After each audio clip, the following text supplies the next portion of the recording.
28 अगस्त 2017 महाराष्ट्र का कोल्हापुर। टिन की छत वाले एक झोपड़ी नुमा घर में 3 से 4 पुलिस वाले धड़धड़ा कर घुस रहे थे। आसपास इकट्ठी भीड़ में कानाफूसी थी कि मर्डर का केस है।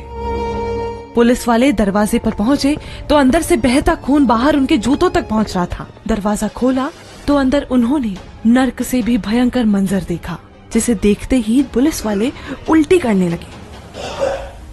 दैनिक भास्कर की नई थ्रिलर सीरीज मृत्युदंड के पहले एपिसोड के पहले पार्ट में कहानी कोल्हापुर के मर्डर केस की।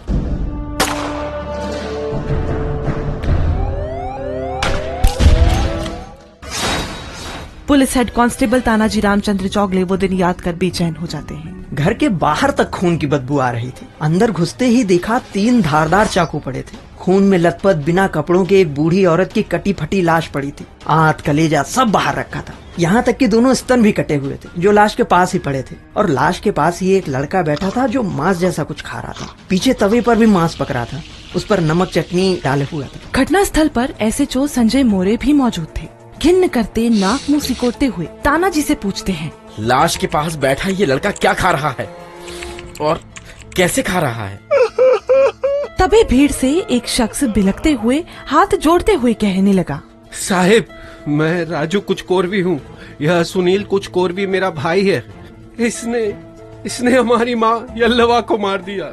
कौन कौन रहता है यहाँ?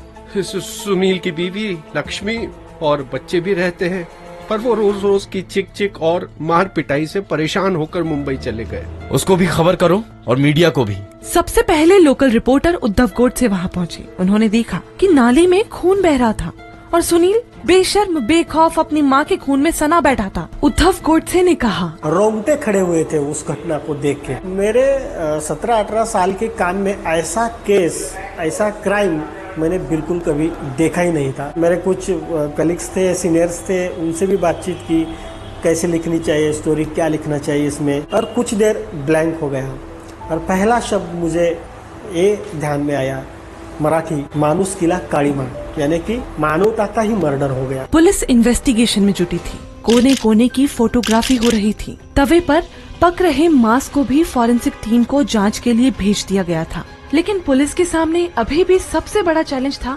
कि कोई चश्मदीद नहीं, कोई गवाह नहीं, जो ये तय कर सके कि उस बूढ़ी माँ की हत्या उसके बेटे ने की या किसी और ने।